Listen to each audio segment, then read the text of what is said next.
Hello दोस्तों, welcome to my YouTube channel. तो आज हम स्टार्ट करने वाले हैं इंजीनियरिंग मैथमेटिक्स 2 के यूनिट नंबर 4 कॉम्प्लेक्स वेरिएबल, जिसमें कि हम देखेंगे एनालिटिक फंक्शन क्या होता है। तो पहले हम थोड़ा बेसिक ओवरव्यू दे लेते हैं कॉम्प्लेक्स वेरिएबल का।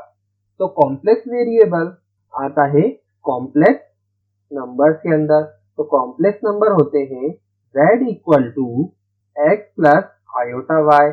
अब इसमें x जो है वो रियल वैल्यू होती है और जो y है वो इमेजिनरी वैल्यू होती है, और जो आयोटा रहता है वो इमेजिनरी वैल्यू के साथ डिफाइन होता है, जिसमें कि आयोटा की वैल्यू होती है √-1 के इक्वल। और इस पूरे नंबर को हम z से डिनोट करते हैं और ये पूरा नंबर होता है हमारा कॉम्प्लेक्स नंबर।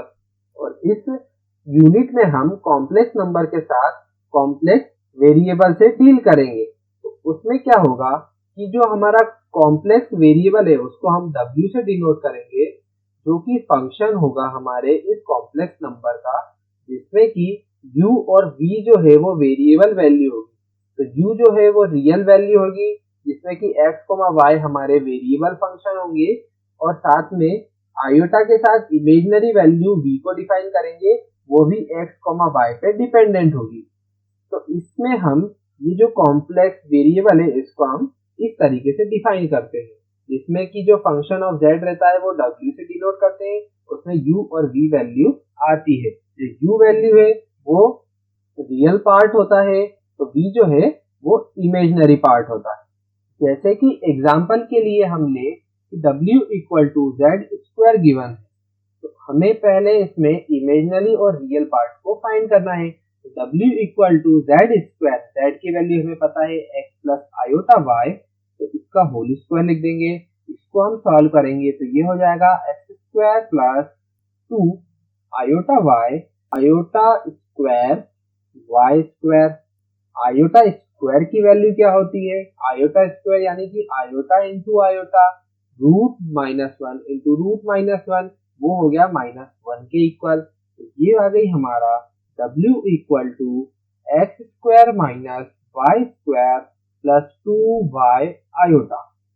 इसमें हमने देखा है कि X square minus Y square हो गया हमारा रियल पार्ट और 2y हो गया हमारा इमेजिनरी पार्ट। कैसे? जो आयोटा के साथ रहता है वो इमेजिनरी पार्ट होता है, बाकी बचा हुआ जो टर्म रहती है वो रियल पार्ट होती है। अब हमने बेसिक ओवरव्यू देख लिया है कॉम्प्लेक्स नंबर और कॉम्प्लेक्स वेरिएबल का। अब हम आ जाते हैं एनालिटिकल फंक्शन को हम कैसे फाइंड करते हैं।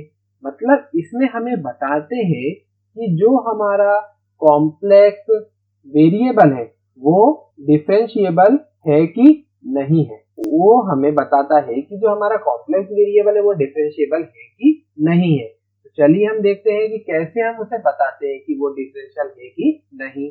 तो जो हमारा एनालिटिक फंक्शन होता है वो फाइंड करा था कॉची और रेमर, दो मैथमेटिशियंस ने। तो इसको हम जनरली सीआर इक्वेशन भी बोलते हैं। तो सीआर इक्वेशन होती है हमारी w equal to function of z equal to u x, y plus iota v x, y। तो ये जो गिवन इक्वेशन है ये हमारी सीआर इक्वेशन है, शॉर्ट फॉर्म में हम इसे सीआर इक्वेशन बोलते हैं। तो अब हमें इसमें पहले इस इक्वेशन से हम फाइंड करते हैं कि जो हमारा w है कि नहीं है, कि we will find particular integral of u and v with respect to y। तो ये गिवन इक्वेशन में u और v है, उसका हमें x और y के रिस्पेक्ट में पर्टिकुलर इंटीग्रल निकालना है। तो हम पार्शियली डिफरेंशिएट करेंगे u और v को x और y के रिस्पेक्ट में, यानी कि हमें निकालना है del u upon del x, del u upon del y, del v upon del x और del v upon del y की वैल्यू।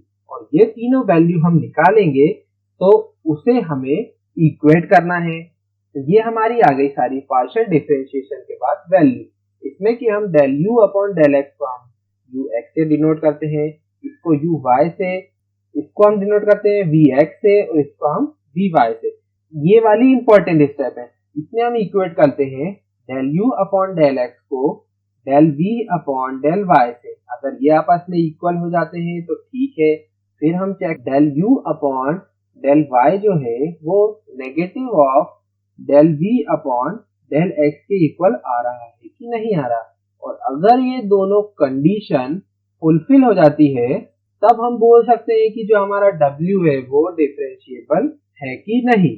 कुछ नहीं करना है, बस इन दोनों को चेक करना है, और अगर ये आपस में इक्वल आ जाते हैं, कंडीशन फुलफिल हो जाती है, तो हम बोल सकते हैं कि जो गिवन फंक्शन है वो एनालिटिक फंक्शन है और वो डिफरेंशिएबल भी है। तो इसके ऊपर हम कुछ क्वेश्चन को सॉल्व कर लेते हैं। तो ये रहा हमारा question, solve show that z is analytic function. इसमें 3 पार्ट दिए हैं, तो पहले पार्ट को हम सॉल्व करते हैं। तो पहला पार्ट है हमारा z equal to z square. इसको हमें प्रूव करना है कि ये एनालिटिक है कि नहीं। तो इसके लिए हम पहले z को ओपन करेंगे। हमें पता है z इक्वल टू है x प्लस आयोटा y, ये हो जाएगा x प्लस आयोटा y का होल स्क्वायर। और जब हम इसको ओपन करेंगे x square plus iota square y square 2xy into iota. Iota square होता है -1 के इक्वल, तो x square minus Y square plus 2xy iota. इसमें जो u वाली टर्म है वो रियल वाला पार्ट है, तो u इक्वल टू हो जाएगा x square minus Y square और v इक्वल टू हो जाएगा 2x इंटू वाई। अब हमें फाइंड करना है del u upon del x की वैल्यू, यानी कि u को x के रिस्पेक्ट में डिफरेंशिएट करेंगे तो 2x आ गया। del u upon del y की वैल्यू, यानी कि y के रिस्पेक्ट में पार्शियली डिफरेंशिएट करना है तो -2y आ गया। इसी टाइप से हम del v upon del x को कैलकुलेट करते हैं तो वो हो जाएगा 2y के इक्वल, और del v upon del y को कैलकुलेट करेंगे तो वो हो जाएगा 2x के इक्वल। अब हमें वेरीफाई करना है कि del u upon del x equal है del v upon del y के, यानी कि दोनों की वैल्यू है 2x, तो ये कंडीशन फुलफिल हो गई। इसी टाइप से हमें del u upon del y को इक्वेट करना है minus of del v upon del x से, तो ये हो गया माइनस ऑफ 2x, दोनों आपस में इक्वल है, तो दोनों कंडीशन फुलफिल हो गई। तो हम बोल सकते हैं कि it satisfy both condition and fz is analytic function. अब आ जाते हैं सेकंड वाले पार्ट पे, fz equal to e power z। fz equal to e power z है, z इक्वल टू हमें पता है e power x plus iota y। दोनों को अलग अलग कर लेते हैं, ex into e power iota y, क्योंकि थ्योरी फॉर्मूला है e power m into n होता है em इंटू en, और साथ ही में e पावर आयोटा थीटा की वैल्यू होती है cos theta plus iota sine theta. तो इस हिसाब से e power x into e power iota y की वैल्यू हो जाएगी cos y plus iota sine y के इक्वल। जब हम अंदर मल्टीप्लाई करेंगे e पावर x का तो ये हो जाएगा e power x cos y plus e power x sine y into iota. यहाँ पे u यानी कि रियल वैल्यू आ गई e power x into cos y, और इमेजिनरी वैल्यू आ गई e power x into sine y। अब हम कैलकुलेट कर लेते हैं del u upon del x की वैल्यू, यानी कि x के रिस्पेक्ट में u को पार्शियली डिफरेंशिएट करना है, तो वो हो जाएगा y वाली टर्म कांस्टेंट है तो cos y into e power x। इसी टाइप से u को हमें y के रिस्पेक्ट में पार्शियली डिफरेंस करना है, तो e पावर x ऐसा ही रहेगा और cos की जगह पे हो जाएगा माइनस साइन y, तो ये वैल्यू आ गई minus sine y into e power x। इसी टाइप से हमें del v upon del x को कैलकुलेट करना है, वो हो जाएगा e power x sine y के इक्वल, और del v upon del y हो जाएगा e power x into cos y के इक्वल। अब हमें दोनों को आपस में इक्वेट करना है, किसको, del u upon del x equal to del v upon del y, और del u upon del y equal to minus of del v upon del x, क्योंकि ये चारों आपस में कोरिलेट कर रहे हैं तो दोनों कंडीशन हमारी फुलफिल हो रही है। It satisfy both condition hence fz is analytic function. हमारी कंडीशन दोनों अप्लाई हो गई है, तो हमारा फंक्शन एनालिटिक हो जाएगा, इसे हम और डिफरेंशिएट कर सकते हैं।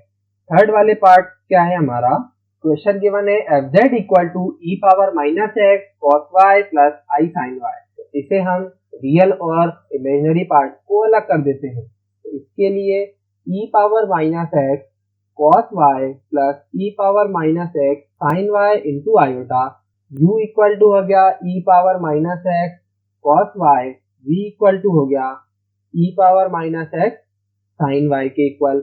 अब हमें कैलकुलेट करना है del u upon del x, वो हो जाएगा minus of e power minus X cos Y, del u upon del y हो जाएगा minus of e power minus X sine Y, del v upon del x हो जाएगा minus of e power minus X sine Y, और del v upon del y हो जाएगा e power minus X cos Y. अब हमें आपस में equate करना है del u upon del x equal to del v upon del y।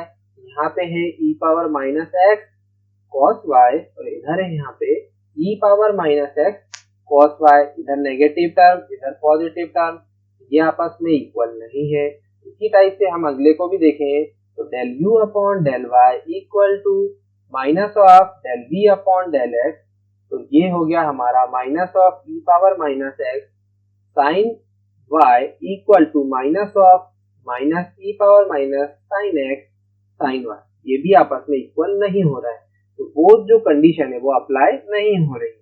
It will not fulfil both condition and fz is not analytic. इसमें हमारी दोनों कंडीशन फुलफिल नहीं हो रही है, तो ये एक एनालिटिक फंक्शन नहीं है, इसका डिफरेंशिएशन नहीं हो पाएगा। इस वीडियो में हमने देखा कि कैसे हम ER इक्वेशन को चेक करते हैं कि वो एनालिटिक है कि नहीं है। तो अभी तक आपने मेरे चैनल को सब्सक्राइब नहीं करा है, प्लीज उसे सब्सक्राइब कर दें और शेयर करें अपने दोस्तों के साथ। See you in the next video.